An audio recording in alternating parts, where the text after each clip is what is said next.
ജ്യോതിഷത്തിന് അങ്ങേപ്പുറത്താണ് കർമ്മ എന്ന് പറഞ്ഞത്. അല്ല വൈദവ്യ ദോഷം എന്ന് പറയുന്ന പ്രധാനം വെച്ചാൽ ഇവരുടെ പൂർവ്വജന്മ ശാപാണ്. ഇവരുടെ കല്യാണം പ്രകാരം ഇവർക്ക് കഴിച്ചേ പറ്റുള്ളൂ. കാരണം വെച്ചാൽ ഇവര് ഫിസിക്കൽ റിലേഷൻ വരെ ഉണ്ടായിട്ടില്ല. ജാതകത്തിലല്ലോ മനപ്പുറത്വമാണ് പ്രധാനം. ആരാണല്ലേ നാദിവൻ ഇയാൾ മദ്യപാനിയാന്നുള്ളത് ജാതകത്തിൽ. ഹായ് നമസ്കാരം, എല്ലാവർക്കും ബോധി ദ എൻലൈറ്റ്മെന്റ് സ്പേസിലേക്ക് സ്വാഗതം.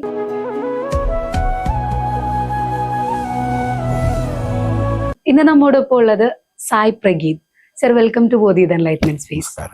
നമസ്കാരം. ഇപ്പൊ എവിടെ നോക്കിയാലും കല്യാണം, ഒളിച്ചോട്ടം, ഇത്തരത്തിലുള്ള കാര്യങ്ങൾ മാത്രമാണ് നടക്കുന്നത്.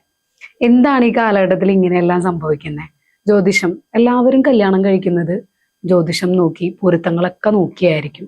എന്നിട്ടും എന്തുകൊണ്ട് ദാമ്പത്യ ജീവിതങ്ങളെല്ലാം പരാജയപ്പെടുന്നു, മറ്റു ബന്ധങ്ങളിലേക്ക് പോകുന്നു? നിങ്ങളെല്ലാവരും ഇപ്പം ജ്യോതിഷം നോക്കുന്ന സമയത്ത് 10-ൽ 10 പൊരുത്തം, 10-ൽ 8 പൊരുത്തം, സെറ്റാണ്, കല്യാണം കഴിക്കുക, ഇങ്ങനെ പറഞ്ഞിട്ടായിരിക്കുമല്ലോ കല്യാണം നടത്തുന്നേ. പിന്നെ നിങ്ങൾ ഈ നോക്കി പറഞ്ഞതിന് ശേഷം എന്തുകൊണ്ടാണ് ഇങ്ങനെ ദാമ്പത്യ തകർച്ച ഉണ്ടാകുന്നത്? ഇത് മാഡം, ഇതിൻ്റെ ഒരു സത്യാസം എന്താ വെച്ചാൽ ജ്യോതിഷത്തിൽ പണ്ടത്തെ മാതിരി, അതായത് മുമ്പ് കാലത്തെ മാതിരത്തെ ഒരു ജ്യോതിഷ സംബന്ധമായിട്ടൊരു വിശ്വാസം ഒന്നുമില്ല. അപ്പം ജ്യോതിഷത്തിന്റെ വിഷയം എന്താ വെച്ചാൽ ഇപ്പൊ പെൺവീട്ടുകാർക്ക് ആരെങ്കിലും ഒരാൾക്ക് ഇതിൽ വിശ്വാസം ഉണ്ടാവും. ഇതാണ് ഇതിന്റെ സത്യാവസ്ഥ കേട്ടോ. അപ്പൊ ആ വിശ്വാസം ചിലപ്പോൾ ഒരു പ്രായമുള്ള ആളായിരിക്കും. അപ്പൊ ഇവര് പറയും മോളെ പേരക്കുട്ടിന്റെ കല്യാണം എന്തായാലും നമുക്ക് ജാതകം നോക്കിയേ പറ്റുള്ളൂ. അപ്പൊ ഈ മകനോ അല്ലെങ്കിൽ ഇവരെ വീട്ടിൽ ആൾക്കാർക്കൊന്നും ഇതിൽ വിശ്വാസം ഉണ്ടാവില്ല. അപ്പൊ ഈ അമ്മയായാലും അച്ഛനായാലും അവരെ സന്തോഷിപ്പിക്കണമല്ലോ, അവരെറിഞ്ഞൊരു വിഷയം വേണ്ട എന്ന് കരുതി സപ്പോസ് വെറുതെ ജ്യോത്സ്യൻ്റെ അടുത്ത് പോകും. അപ്പൊ ജ്യോത്സ്യൻ്റെ അടുത്ത് പോയി ജ്യോത്സ്യം പറയും ഇങ്ങനെ തന്നെ വിഷയമുണ്ട് നിങ്ങൾക്ക്, നിന്നെ ഞാനിത് ന്യായീകരിക്കല്ല എന്ന് പറഞ്ഞാലും അപ്പൊ ഇവര് പറയുന്നതരോ, പണിക്കരെ നിങ്ങൾ ഒരു കാര്യം ചെയ്യും, ജ്യോത്സ്യർ ഒരു കാര്യം ചെയ്യും, അതുകൊണ്ട് എഴുതിക്കോളൂ, അത് നിങ്ങൾ നോക്കണ്ട. ഒന്ന് അത്. രണ്ടാമത്തത്, നമ്മളിപ്പോ ഈ മുഹൂർത്തം എന്ന് പറഞ്ഞ സംഭവമുണ്ട് വിവാഹത്തിന്. ഇപ്പൊ മുഹൂർത്തം എന്താ സംഭവം മാഡത്തിന് അറിയോ? അതായത് കല്യാണ ഓഡിറ്റോറിയത്തിന് ഡേറ്റ് എന്നാ നോക്കിയതിന് ശേഷം ആണ് ഇപ്പൊ മുഹൂർത്തം പറഞ്ഞു കൊടുക്കേണ്ട അവസ്ഥ. അപ്പൊ മുഹൂർത്തം ഇപ്പൊ 18-19 ആണ് എങ്കിൽ ഇവർക്ക് ഈ 18-19 ഓഡിറ്റോറിയം ഉണ്ടാവില്ല.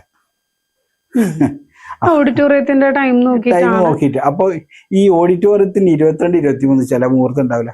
അപ്പൊ ജ്യോത്സ്യരോട് പറയും, ജ്യോത്സ്യരെ നിങ്ങൾ എഴുതിക്കോ, അത് വലിയൊരു കഥ. അല്ല, എങ്കിൽ പോലും ഈ ജാതകം എഴുതുക ഓക്കെ, കല്യാണം അവിടെ നിൽക്കട്ടെ, ഒരാളുടെ ജാതകം എഴുതുന്ന സമയത്ത് ആ ജാതകത്തിൽ പറയില്ലേ ഇങ്ങനെയൊക്കെ സംഭവിക്കും? ജാതകം എന്ന് പറയുന്നത് ഒരാളുടെ ജനനം മുതൽ മരണം വരെയുള്ളതല്ലേ ജാതകം എന്ന് പറയുന്നത്. അപ്പൊ അതിലുണ്ടാവില്ലേ ഇയാള് 2 കല്യാണം കഴിക്കുവോ ഇല്ലയോ, അല്ലെങ്കിൽ ദാമ്പത്യം എങ്ങനെ ആയിരിക്കും, എപ്പോ ജോലി കിട്ടും, എല്ലാം ഉണ്ടാവില്ല. അതാണല്ലോ ജാതകം എന്ന് പറയുന്നത്. പിന്നെ എന്തുകൊണ്ടാണ് അങ്ങനെ സംഭവിക്കുന്നത്? ഞാൻ പറയുന്നത് എന്താ വെച്ചാൽ മാഡത്തിന് ഒരു ചോദ്യം അങ്ങോട്ട് ചോദിക്കാം. ഇപ്പൊ ജാതകപ്പൊരുത്തം നോക്കിയ എല്ലാ ആൾക്കാരും ഒളിച്ചോടി പോകില്ല, ഉണ്ടോ? ഇല്ല. പക്ഷെ ഏറ്റവും കൂടുതൽ കാണുന്ന, പക്ഷെ ജാതകപ്പൊരുത്തം നോക്കിയവർ ഒളിച്ചോടി പോകുന്നില്ല, ഓക്കെ, സമ്മതിച്ചു. പക്ഷെ ജാതകപ്പൊരുത്തം നോക്കാതെ, ഒന്നും നോക്കാതെ വിവാഹം കഴിച്ചവർ ഇപ്പോഴും ഭംഗിയായിട്ട് ജീവിക്കുന്നവരും ഉണ്ട്. അപ്പൊ ആ ഒരു അവസ്ഥ വരുമ്പോ നമ്മൾ ചിന്തിക്കും, ഇതിലൊന്നും വിശ്വസിക്കേണ്ട ആവശ്യം ഇല്ല. അതെ അതെ.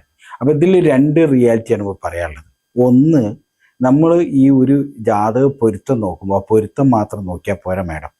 അതെന്താ വിഷയം വെച്ചാൽ ഇപ്പൊ ആ തറവാട്ടുകാർ ഇപ്പൊ ഒരു പെൺകുട്ടീനെ കൊണ്ടുവരികയാണെങ്കിൽ ആ തറവാടിനെ പറ്റിയിട്ട് നമ്മളൊരു പ്രശ്നം ഈ പണിക്കെടുത്ത് നോക്കണം. കാരണം വെച്ചാൽ ഈ സപ്പോസ് ജാതക പൊരുത്തത്തിന്റെ കൂടെ തന്നെ ആ തറവാടിന് എന്തെങ്കിലും പ്രശ്നങ്ങളുണ്ടോ, ആ കുട്ടി ഇവിടെ മുന്നോട്ട് പോവുക എന്നുള്ള രീതിയും കൂടി നോക്കേണ്ടത് ഒരു ഉത്തരവാദിത്തമാണ്. അത് എന്താ വിഷയം വെച്ചാൽ ഒരു ജ്യോത്സ്യന് അങ്ങോട്ട് പറയാൻ പറ്റില്ല, നിങ്ങൾ ഇങ്ങനെ തന്നെ വിഷയമുണ്ട്, നിങ്ങൾ ഒന്ന് രാശി നോക്കുള്ളൂ, അങ്ങോട്ട് പറയാൻ പറ്റില്ല. അത് പാർട്ടിയുടെ വിഷയമാണ്. ഇവരെ സംബന്ധിച്ചാൽ ഒരു 10 ആളാണ് ഇപ്പം ഒരു ജ്യോത്സ്യൻ്റെ അടുത്ത് ഇരിക്കുന്നത് വിചാരിച്ചോളൂ. ഈ 10 ആൾക്ക് അതിതിരക്കാണ്. കാരണം വെച്ചാൽ പെട്ടെന്ന് വിടണം. കാരണം അവർക്ക് അതിനനുസരിച്ച് ദക്ഷിണ കിട്ടണം, ഓരോരുത്തരതാക്കണം. ശരിക്കും ഒരു ദിവസമാണ് ഒരാളെ ജാതകം നോക്കാനുള്ള, പൊരുത്തം നോക്കാനുള്ള സമയം. പക്ഷെ അരമണിക്കൂർ കൊണ്ടും 1 മണിക്കൂർ കൊണ്ടും കൺസൾട്ടേഷൻ തീർക്കുന്നതാണ് പല ജ്യോതിഷന്മാരും ചെയ്യുന്ന കാര്യങ്ങള്. അതെ അതെ. അപ്പൊ ഇതുകൊണ്ട് ഇവരെ കറക്റ്റ് ആയിട്ട് ബയോഡേറ്റ പ്രകാരം നോക്കാൻ കഴിയില്ല. അപ്പൊ എന്താ വെച്ചാൽ ഒന്ന് കണ്ണോടിക്കുക, സൂക്ഷ്മമായിട്ട് നിരീക്ഷിക്കുന്ന പകരം വേഗം ഇത്ര പൊരുത്തുണ്ട് എന്നാണ് കൊടുക്കുക. ശരിക്കും തെറ്റാണ്. പക്ഷെ അത് മതി മറ്റവർക്ക്. ഇപ്പൊ ഞാൻ എൻ്റെ ഒരു മകന്റെ കല്യാണമായാലും മകളെ കല്യാണമായാലും ഞാൻ ജ്യോത്സ്യനോട് ഞാൻ പറയണം, എനിക്കിത് നിങ്ങൾക്ക് ഒരു ദിവസം എൻ്റെ വീട്ടിലേക്ക് വരൂ, എൻ്റെ മോളെ കല്യാണം ശരിക്കും വിശദമായി നോക്കാണ്ട്, എന്ന് പറഞ്ഞൂടെ? മാഡത്തെ പറഞ്ഞു മനസ്സിലായോ? ഇപ്പം സപ്പോസ് ഇപ്പോ ഞാനിത് തർക്കിക്കല്ല ട്ടോ. അല്ല സർ ഇപ്പൊ ചെന്നു ആ. ഇതുപോലെ സമയമെടുത്ത് അത്യാവശ്യം നല്ല വിശ്വാസമുള്ളവരാണ്, അങ്ങനെ നോക്കി കൊടുത്തു. അപ്പൊ അതിലെന്തെങ്കിലും ദോഷം കാണുവാണ്, അവർ ഒന്നിക്കാൻ പാടില്ല എന്ന് പറയുന്നിടത്ത് അത് ഒരു ഒറ്റ തീർപ്പായിട്ട് നിൽക്കുവോ, അതല്ല അവർ തമ്മിൽ ഇഷ്ടപ്പെട്ടു പോയി ജീവിച്ചോട്ടെ, അങ്ങനെ സമ്മതിച്ചു കൊടുക്കാറുണ്ടോ? ഇതിലാണ് നമ്മളെ പരദേവത ഉപാസനമൂർത്തി എന്നൊക്കെ പറഞ്ഞ ഒരു സംഭവം വരുന്നത്. അതായത് ഞാൻ ഇതേമാതിരി തന്നെ ഒരു വിവാഹ വിഷയത്തിൽ അവരുടെ വീട്ടിൽ പോയി നോക്കിയിരുന്നു. അപ്പൊ ഞാൻ പറഞ്ഞതെന്ന് വെച്ചാൽ ഇത് ഈ കല്യാണം മുന്നോട്ട് പോകില്ല എന്ന് പറഞ്ഞു. പക്ഷെ മാഡം പറഞ്ഞത് പ്രകാരം തന്നെ ഇവരുടെ കല്യാണ പ്രകാരം ഇവർക്ക് കഴിച്ചേ പറ്റുള്ളൂ. കാരണം വെച്ചാൽ ഇവര് ഫിസിക്കൽ റിലേഷൻ വരെ ഉണ്ടായിട്ടുണ്ട്. ഞാൻ പറഞ്ഞത് മനസ്സിലായോ? അപ്പൊ ഒരിക്കലും ഈ ജാതകത്തിൽ അവിടെ പ്രസക്തി ഇല്ല. കാരണം നമ്മൾ പറഞ്ഞിട്ട് കാര്യമില്ല. അപ്പൊ ഞാൻ അതിനുള്ളൊരു പരിഹാരം പറഞ്ഞു കൊടുത്തത് എന്താ വെച്ചാൽ അത് നിലനിൽക്കാനുള്ള പരിഹാരങ്ങളാണ്. ഞാൻ പറഞ്ഞത് വേണം, മനസ്സിലായോ? അപ്പൊ ഈ നിലനിൽക്കാനുള്ള പരിഹാരം അവർക്ക് പറഞ്ഞു കൊടുക്കുമ്പോൾ അത് അവർ ചെയ്യണം, അതിന്റെ പ്രശ്നം തീർക്കണം. അങ്ങനെയാണ് ഇവരിത് മുന്നോട്ട് പോകണം. പിന്നെ ഇതിൽ വേറൊരു സംഭവം എന്താ പറയുക മേഡം, ആത്മീയം മാത്രമല്ല, നമ്മളെ ഭൗതികതയിൽ പ്രധാന ഘടകമാണ്. ഇപ്പോൾ ഒരു പെണ്ണിനെ ഒരു പുരുഷൻ കല്യാണം കഴിച്ചാൽ അവര് മാനസികമായിട്ടൊരു പൊരുത്തം വേണം, ഒന്ന്. രണ്ടാമത്തത് ഇവരെ ജീവിതത്തിലേക്ക് ഇവർക്ക് ആ ഒരു ധാരണ ഉണ്ടാവും, ഇയാൾ ഇങ്ങനെയാണ്, ഇയാൾ അങ്ങനെയാണ്. അപ്പൊ ആ ധാരണയിൽ ഇവർ കണ്ട സ്വപ്നങ്ങളല്ല ഈ പുരുഷന്റെ അടുത്ത് ഉണ്ടാകുന്ന വെച്ചാൽ അവിടെ പ്രശ്നം വരികയാണ്. അല്ല അപ്പൊ പിന്നെ ജാതകത്തിലല്ലല്ലോ, ജാതകമല്ല മനപ്പൊരുത്തമാണ് പ്രധാനം എന്ന് ഇപ്പം ഞാൻ ചിന്തിക്കുന്ന ഒരു കാര്യമാണ്. അതൊരു സത്യമാണ്. പക്ഷെ ഞാൻ പറഞ്ഞത് എന്താ അറിയോ, നമ്മൾ രണ്ടും വേണോ? ഇപ്പൊ നമ്മുടെ നാട്ടില് 7 പൊരുത്തം നോക്കിയ ഒരു പുരുഷന്റെ ഭാര്യ വേറൊരുത്തന്റെ പേരും പോയി. അപ്പൊ ഇയാള് 7 പൊരുത്തുണ്ടായിരുന്നു എന്ന് പറഞ്ഞ കാര്യം ഈ പെണ്ണിന് വസ്ത്രമോ ഭക്ഷണമോ ഒന്നും കൊടുക്കൂല. ഇയാൾ മരികെ ജോലിക്ക് പോകില്ല, മദ്യപിച്ച് നടക്കുകയാണ്. ഞാൻ പറഞ്ഞ മാഡത്തിന് മനസ്സിലായി. അപ്പൊ പിന്നെ ഇത് ശരിക്കും പ്രൂവ് ചെയ്യേണ്ടത് നിങ്ങളെ പോലുള്ളവരാണ്. കാരണം ജാതകം നോക്കി പൊരുത്തം ഉണ്ടെന്ന് പറഞ്ഞു, അപ്പൊ പിന്നെ പൊരുത്തം നോക്കേണ്ട ആവശ്യമില്ല. അതല്ല മാഡം, ഇതിന്റെ വിഷയം എന്താ വെച്ചാൽ നമ്മളിപ്പോ ഒരു 100,000 നക്ഷത്രങ്ങളുണ്ട് മാഡം, മനസ്സിലാക്കണം. ഈ നക്ഷത്രം ആ നക്ഷത്രം തമ്മിൽ പൊരുത്തം നോക്കുമ്പോ ആ പൊരുത്തത്തിന് ഇത് മാത്രമേ കിട്ടുള്ളൂ. സപ്പോസ് നമ്മൾ നോക്കണം വെച്ചാൽ ആരാണ് ലഗ്നാധിപൻ, അയാളെ പേരെന്താണ്, അയാളെ വീട്ടുപേരെന്താണ്, അയാളെ നക്ഷത്രം എന്താണ്, അത് വെച്ച് നമ്മൾ പ്രശ്നം വെക്കണം. അത് ബോധവാനാകണം, അപ്പോഴേ ഈ പ്രശ്നം തീരുള്ളൂ. അതുപോലെ തന്നെയാണ് ഇപ്പം കാരണം വെച്ചാൽ ഇയാൾ മദ്യപാനിയാന്നുള്ളത് ജാതകത്തിൽ ഡിവോഴ്സ് പോട്ടെ, ഡിവോഴ്സ് ഓക്കെ, സെക്കൻഡ് മാരേജ് അതെല്ലാം വൈധവ്യ ദോഷം, അതും ജാതകത്തില് ഒരുപാട് പേര് ജാതകം നോക്കിയിട്ടും ഇല്ലാത്ത വൈധവ്യം ഒരു പെൺകുട്ടിയുടെ ലൈഫിലേക്ക് വന്നിട്ടുണ്ടെങ്കിൽ അത് എന്തുകൊണ്ടായിരിക്കും? അതാണ് ഞാൻ പറഞ്ഞത്, വൈധവ്യ ദോഷം എന്ന് പറയുന്നത് നമ്മളെ പൂർവ്വജന്മാന്തരമായിട്ടുള്ള വരും. അപ്പൊ അത്രയും നമ്മളെ പ്രാവീണ്യമുള്ള ജ്യോത്സ്യന്മാർക്ക് അത് പറയാൻ പറ്റുള്ളൂ. ഒരുപാട് പേര് നോക്കി, ഒരു ഉദാഹരണത്തിന് ഞാൻ പറയുക, ഒരു പെൺകുട്ടിയുടെ ജാതകം ഒരു പലയിടത്ത് നോക്കിയിട്ടുണ്ടായിരുന്നു. വിവാഹ ശേഷവും ഓരോരോ ആവശ്യങ്ങൾക്ക് പോയ സമയത്ത് ഈ 2 ജാതകവും തമ്മിൽ ചേർച്ചയുണ്ടോ, എങ്ങനെ ആയിരിക്കും ലൈഫ് എന്നൊക്കെ നോക്കിയ സമയത്ത് പൊരുത്തം ഉണ്ടായിരുന്നു. പൊരുത്തം നോക്കാതെ കല്യാണം കഴിച്ചവരാണ്, പക്ഷെ പൊരുത്തം ഉണ്ടായിരുന്നു. പക്ഷെ എങ്കിൽ ഒരു 10-12 വർഷത്തിന് ശേഷം ഈ പറയുന്ന പോലെ വിധി വൈധവ്യം എന്ന് പറയുന്ന ഒരു ഇത് കൊടുക്കുവാണ്. അതെന്തുകൊണ്ടായിരിക്കും? അല്ല, വൈധവ്യ ദോഷം എന്ന് പറയുന്ന പ്രധാനം വെച്ചാൽ ഇവരെ പൂർവ്വജന്മ ശാപാണ്. പക്ഷെ ആ ജാതകത്തിൽ അത് കണ്ടിട്ടേ ജാതകത്തിൽ അതാ ഞാൻ പറഞ്ഞത്, പ്രശ്നം വെക്കണം എന്ന് പറയാൻ കാരണം അതാണ്. പ്രശ്നത്തിന് വളരെ പ്രാധാന്യമുണ്ട്. കാരണം പ്രശ്നം എന്ന് പറഞ്ഞാൽ, ജാതകം എന്ന് പറഞ്ഞാൽ ജനിച്ച തൊട്ടിട്ട് മരണം വരെ സമ്മതിച്ചു. പക്ഷെ പ്രശ്നത്തിന് വെച്ചാൽ ഇപ്പോഴത്തെ വർത്തമാനകാലമാണ്, ഇപ്പൊ നടക്കുന്ന കാലത്തിൽ എന്താണ് ഇയാളെ പ്രശ്നം എന്നാണ്. കാരണം വെച്ചാൽ മാഡത്തിന് ഞാൻ മറ്റൊരു വശം പറയാം, ജ്യോതിഷത്തിന് അങ്ങേപ്പുറത്താണ് കർമ്മ എന്ന് പറഞ്ഞ സംഭവം. ജ്യോതിഷത്തിൽ രാജയോഗം ഉണ്ട്, ഞാൻ വലിയ ആളാന്ന് പറഞ്ഞ കാര്യമില്ല. ഈ കർമ്മ മോശമാണ്, ഇയാൾക്ക് വളരെയേറെ ഒരു ദുഷ്കീർത്തിയാവും. ഇയാൾക്ക് ജാതകത്തിൽ രാജയോഗം ഉണ്ടായിരിക്കും, ഇയാളുടെ സ്വഭാവം മോശമല്ലേ? അതാണ് മാഡം മനസ്സിലാക്കുക. അപ്പൊ നമ്മളെ കർമ്മത്തിലാണ് ഇതിന്റെ പ്രധാനം ഒന്ന്. രണ്ടാമത്തത് നമ്മൾ ജാതകത്തിൽ എന്ന് പറഞ്ഞാല് 75%. ഇപ്പം നമ്മൾ ജാതകത്തിൽ 75% നമ്മൾ ആ ജാതകത്തിൽ ഇപ്പൊ 25 നമ്മളെ കർമ്മിയാണ്. അപ്പൊ നമ്മളിപ്പോ ഒരു ഉദാഹരണം പറയാം, ഇപ്പൊ രാജയോഗം ഉണ്ട്, ഗജകേസരി യോഗം ഉണ്ട്, അല്ലെ നിപുണ യോഗം, അങ്ങനെ ഒരുപാട് രാജയോഗങ്ങൾ ഉണ്ട് വിചാരിച്ചോളൂ. നമ്മൾ ഒരു പണിക്ക് പോകാഞ്ഞാലോ? മാഡം പറയൂ, ഇത് ഞാൻ എനിക്ക് കേസരി യോഗം ഉണ്ടെന്ന് പറഞ്ഞിട്ടുണ്ട്. നമ്മൾ വീട്ടിൽ കാര്യമില്ല. നമ്മളെന്താ പറയുക, നമ്മളെ രാജയോഗത്തിന്റെ കൂടെ നമ്മൾ പ്രവർത്തിക്കണം.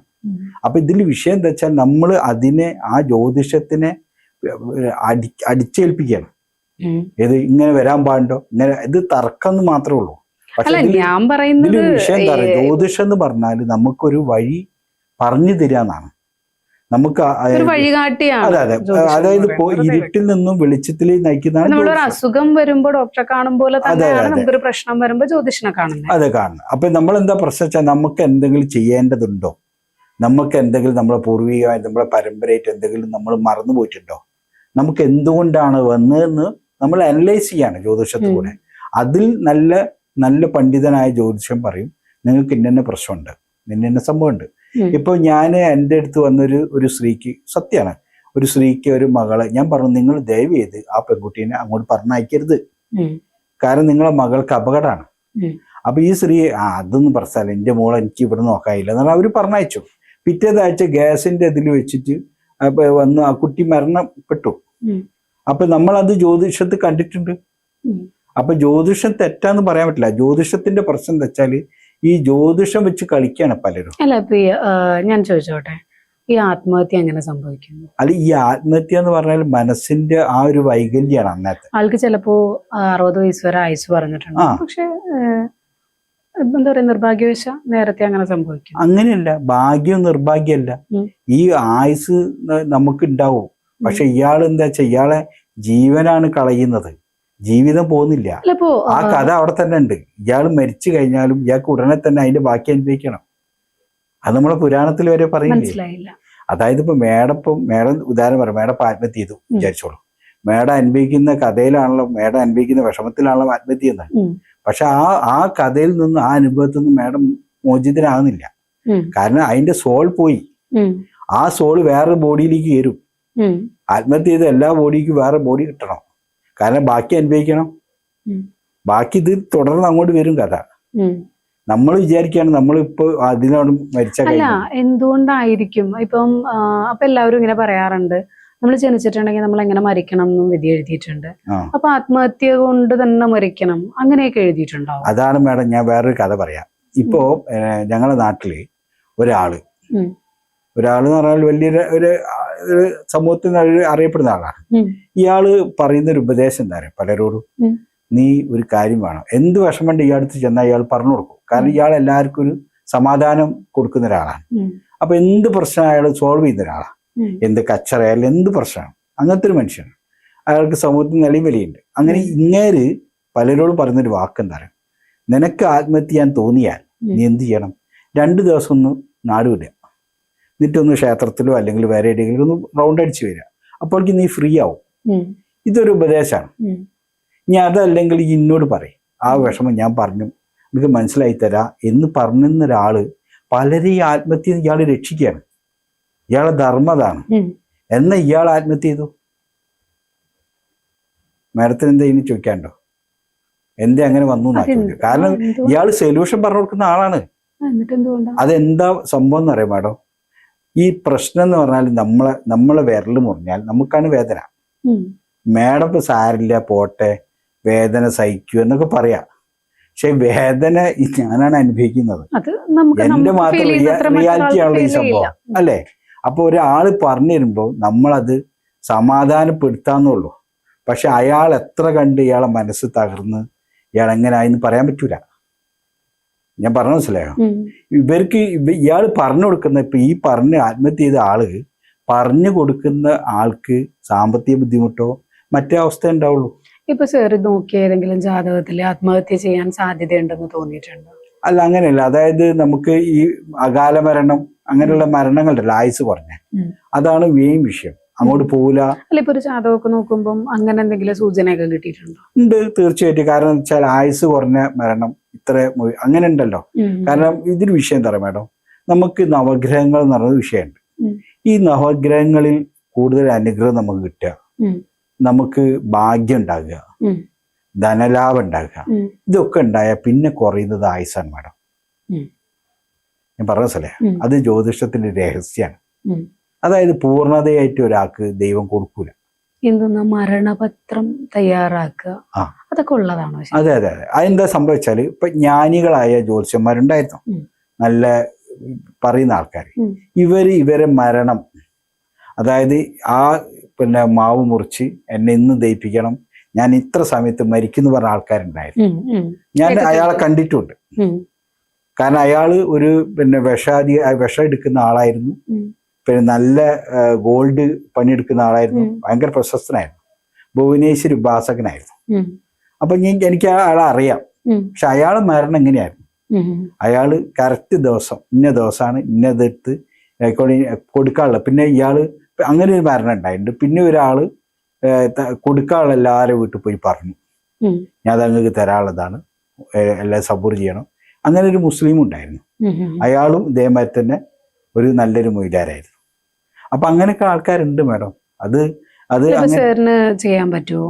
ഒരാൾ ഒരു ജാതകം കിട്ടിയ എത്രത്തോളം ആയുസ് ഉണ്ടാവും? അല്ല, ഇതിൽ വേറൊരു വിഷയമുണ്ട് മാഡം. നമ്മളെ ജീവിതത്തിൽ ഏറ്റവും വലിയൊരു വിഷയം എന്താ പറയുക, മാഡത്തിന് എത്ര ഒരു ആയുസ് ഉണ്ടെന്ന് പറഞ്ഞു കൊടുക്കാൻ പാടില്ല. അതാണ് ഏറ്റവും വലിയ ഒരു ജ്യോതിഷം പഠിക്കേണ്ട ഒരു പാഠമാണ്. അതായത് അപ്രിയ സത്യങ്ങൾ പറയുന്നതെന്നാണ്. അത് മാഡം കേട്ടിട്ടില്ലേ? മാഡത്തിന് പോസിറ്റീവ് ആക്കാനുള്ള ഒരു പക്ഷേ ഇപ്പൊ ചില ഡോക്ടർമാർ മാഡം ശ്രദ്ധിച്ചിട്ടുണ്ടാവും, രോഗം കൊണ്ട് മരണത്തിൽ എത്തുന്ന രോഗിനോട് ഡോക്ടർ പറയുന്നത് എന്താ പറയാ, ഒരു പ്രശ്നമാക്കണ്ട, രക്ഷപ്പെടും, ഒരു കുഴപ്പമില്ല എന്ന് പറയും. അപ്പൊ ഈ രോഗിക്ക് ഭയങ്കര ആശ്വാസമാണ്. ചിലപ്പോൾ 2 ദിവസം കഴിഞ്ഞ് ഇവർ മരിക്കാവും. അത് ഡോക്ടർക്ക് അറിയാം. പക്ഷെ ഡോക്ടർ പറയുന്ന സപ്പോസ് ഇവരോട് പറയുന്നത് എന്താണ്, അതൊന്നും വലിയ വിഷയമാക്കണ്ടായിരുന്നു. Thank you sir. Thank U.